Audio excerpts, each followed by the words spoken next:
1:35 বাজে আর শুক্রবারই হয়ে গেল। অবশেষে আমরা আসলাম সৈয়দপুর বাস টার্মিনালে। লম্বা জার্নি ছিল আমাদের, সকাল 7টা বাজে রওনা দিয়ে এখন আমরা গন্তব্যস্থলে। আমার সাথে আছে বন্ধু ফয়সাল, নাসির এবং শাহেদ। আর আমাদেরকে রিসিভ করার জন্য আমাদের এখানের ঘর, তারপর হচ্ছে আমার এক বন্ধু আছে, ওরা আসতেছে, দেখা হবে তাদের সাথে। অবশেষে আমাদেরকে রিসিভ করার জন্য আমার বন্ধু রেদওয়ান আসছে, কয়েকজন ভাই আসছে, বর আসছে।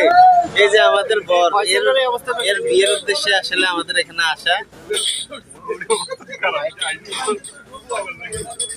পাপন, আমাদের সুটকির বাজার এসে অনেক ভালো লাগছে। তো আরো অনেক ভাই আসছে, ভাইদের সাথে পরিচয় হবে ইনশাল্লাহ। আচ্ছা, ভাইয়ের নাম কি? হাবিব।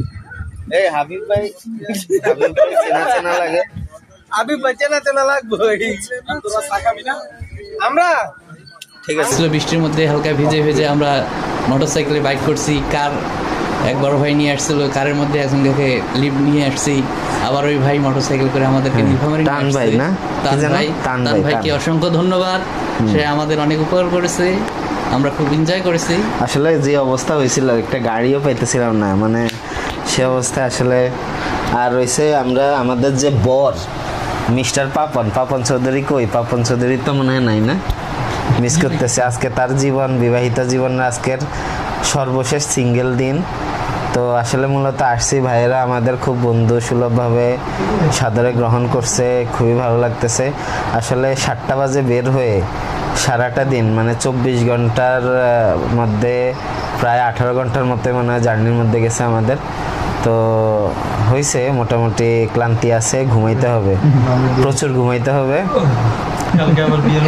কালকে বিয়ের অনুষ্ঠান 8টা বাজে না, প্রচুর ঘুমাইতে হবে, না আসলে ভালো লাগছে। আপনারা সবাই এত ফ্রেন্ডলি আমাদেরকে গ্রহণ করছেন, বিশেষ করে বাইক রাইডটা সেরা ছিল। এত রাতে 2টা 2:30 বাজে এভাবে কেউ এভাবে যায়, রেয়ার কেস। আর গাড়ি তো আমরা পাই নাই, যে কোনোভাবে হোক। ওই যে কি যেন ভাইয়ের নাম, তান ভাই, ওনার হেল্পের কারণে আসলে ঠিকভাবে গন্তব্যে আসছি। আর যে বাসায় আসলাম এটা আসলে অনেক সুন্দর। এখন ঘুমাইতে হবে, কথা হয়েছে এটা। আর এই যে আমার বন্ধু রেদওয়ান, তুমি কিছু বলো। আমি কি করবো, ঘুমাইতে হবো, কালকে প্রচুর ঘুমাইতে হবো। এখন হরলিক্স খাওয়ার বাকি, হরলিক্সটা খাই, প্রচুর ঘুমাবো। কালকে সকালবেলা প্রচুর খাবো, এর কোনো বিকল্প কোনো